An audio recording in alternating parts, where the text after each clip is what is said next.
दोस्तों, Indian railway finance corporation limited यानी IRFC की बात करें तो स्टॉक के अंदर आज भी गिरावट हुई और इस गिरावट के पीछे वजह है बाजार में तूफानी गिरावट।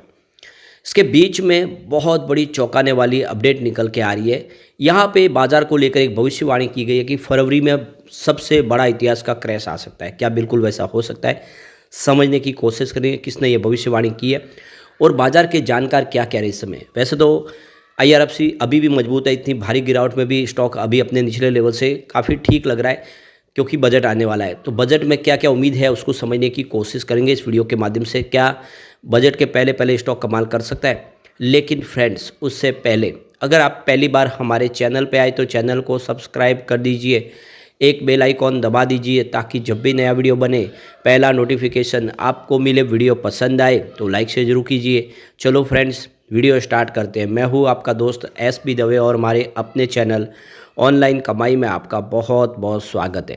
तो सबसे पहले बाजार की बात कर ले। आज बीएसई सेंसेक्स 75,366 के स्तर पे क्लोजिंग दिया है, जहाँ पे 824 पॉइंट की भारी गिरावट देखने को मिली, यानी 1.08% गिरा आज बीएसई सेंसेक्स। तो तूफानी गिरावट है और इस गिरावट के पीछे वजह एफआईआई है। एफआई ने आज भी बाजार में बड़ी बिकवाली की है। आज उन्होंने 9,488 करोड़ का फ्रेश इन्वेस्टमेंट किया, लेकिन सामने 14,504 करोड़ की बिकवाली कर दी। यानी उनकी जो बिकवाली का आंकड़ा है वो 5,015 करोड़ निगेटिव है, यानी 5,000 करोड़ के आसपास की आज उन्होंने बिकवाली की है। और इस महीने में अभी तक उन्होंने 74,095 करोड़ की ज़बरदस्त बिकवाली कर दी है। यानी एफआईआई लगातार बिकवाल बने हुए रिकॉर्ड तोड़ बिकवाली कर रहे हैं। इससे बाजार को संभलने का मौका नहीं मिल पा रहा है। बात डीआई की करें तो आज उन्होंने 16,503 करोड़ का फ्रेश इन्वेस्टमेंट किया, सामने 9,861 करोड़ की उन्होंने बिकवाली की। तो उनकी जो खरीदारी का आंकड़ा है वो 6,642 करोड़ पॉजिटिव है। यानी डीआई ने एफआई के मुकाबले आज खरीदारी ज़्यादा की है, उसके बावजूद भी बाजार गिरा। तो उसके पीछे वजह है रिटेल इन्वेस्टर अब पैनिक कर गए हैं, उनकी बिकवाली शुरू हो गई है, जिसकी वजह से आज बाजार इतना भयंकर गिरा है क्योंकि डीआई ने बाजार को संभाला है। उनकी खरीदारी एफआई की बिकवाली से ज़्यादा है। अभी तक इस महीने में 73,586 करोड़ का उन्होंने निवेश भी कर दिया है। तो डीआई का पूरा साथ मिल रहा है, लेकिन रिटेल इन्वेस्टर डर गए इस समय। आईआरएफसी की बात करें, स्टॉक की शुरुआत देखें तो कि निगेटिव हुई 139 पर, क्लोजिंग फ्राइडे के 140 के आसपास थी। इंट्राडे में 139 का ही ये हाई है, उसके बाद इसमें गिरावट शुरू हुई और 135 का इंट्राडे का लो बना। अंत में क्लोजिंग 136 के आसपास रही, जहाँ पे 2.79% की यहाँ पे गिरावट देखने को मिली।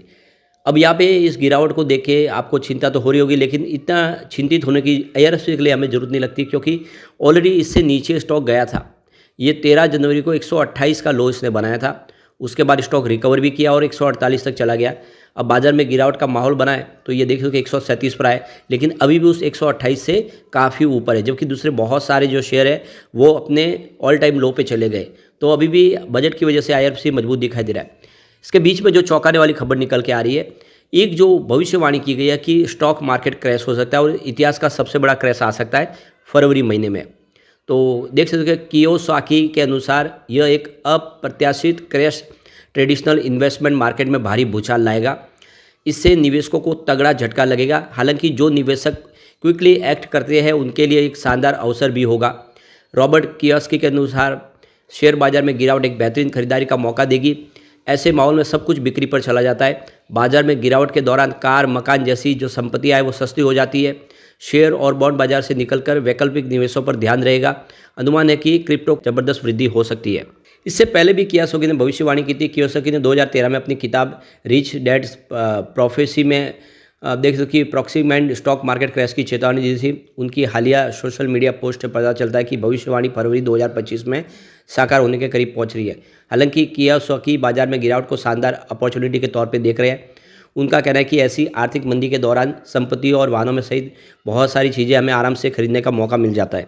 तो देखना होगा क्या ये सच होता है, क्योंकि बाजार को कोई प्रेडिक्ट नहीं कर पाता है। आने वाला समय ही बताएगा बाजार किस करवट बैठेगा।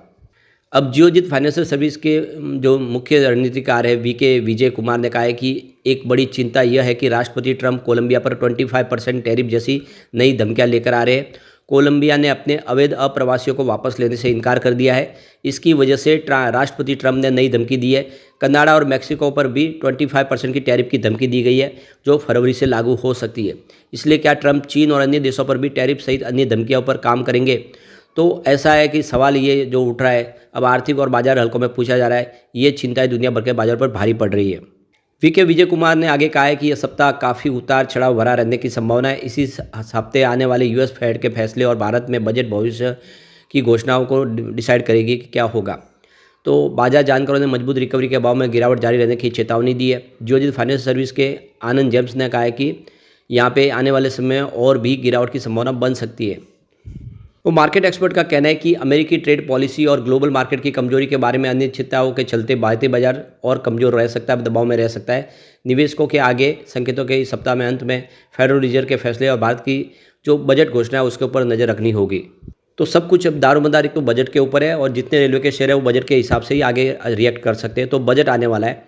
इस बार पेश होने वाले रेल बजट में कई महत्वपूर्ण घोषणाओं की उम्मीद है, जो भारतीय रेलवे के विकास और यात्रियों की सुविधाओं को ध्यान में रखते हुए की जा सकती है। वित्त मंत्री निर्मला सीतारमण 1 फरवरी को बजट का ऐलान करेगी, और इस बार जो पिछले बजट के मुकाबले बजट बड़ा होने की बिल्कुल उम्मीद है। एक्सपर्ट का मानना है कि इस बार रेलवे के लिए आवंटित बजट में 15 से 20% की बढ़त देखने को मिल सकती है, जो लगभग 3 लाख करोड़ रुपए से अधिक हो सकता है। पिछले साल रेलवे के लिए 2.65 लाख करोड़ के बजट का आवंटन रखा गया था, लेकिन इस बार सरकार ने रेलवे के आधुनिकीकरण, सुरक्षा और यात्री सुविधाओं पर जोर देने पर निर्णय लिया है। वित्त मंत्री द्वारा वंदे भारत ट्रेनों के नए रूटों पर भी परिचालन शुरू करने की घोषणा की जा सकती है।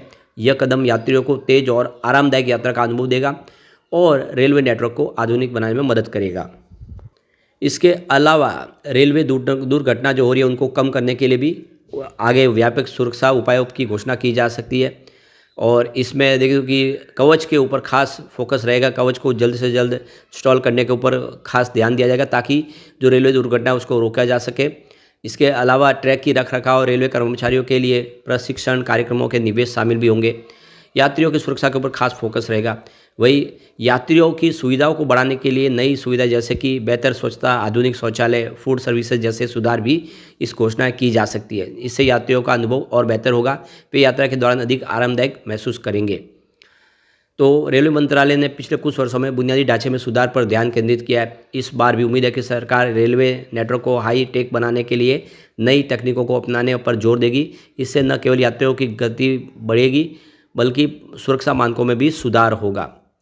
तो देखना होगा कि ये बजट क्या क्या सुविधाएं लेके आता है, लेकिन अपेक्षा बहुत ज़्यादा है, और इसी वजह से रेलवे के शेयर में अभी भी काफ़ी लोगों का रुझान अच्छा दिख रहा है। और IRFC जैसे शेयर जो आने वाले समय रेलवे की इंफ्रा कंपनियों को फंड प्रोवाइड करते हैं, उनको फ़ायदा हो सकता है। तो रेलवे बजट का इंतजार करना होगा, और ये शेयर जो है आने वाले समय एक अच्छा मौका भी दे रहे बाजार में गिरावट में, कि क्योंकि 229 तक जाके स्टॉक इस समय आप देखें तो ऊपर के लेवल से कम 100 रुपये से डिस्काउंट में मिल रहा है।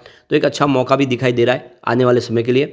लेकिन फ्रेंड्स, कोई भी इन्वेस्टमेंट करने से पहले अपने फाइनेंशियल एडवाइजर से एडवाइज ले ले, या अपना खुद का रिसर्च करें, क्योंकि मैंने वीडियो आपके एजुकेशनल प्रवचन के लिए बनाया। वीडियो पसंद आए तो लाइक से जरूर कीजिए और चैनल को सब्सक्राइब कर दीजिए। Thank you friends.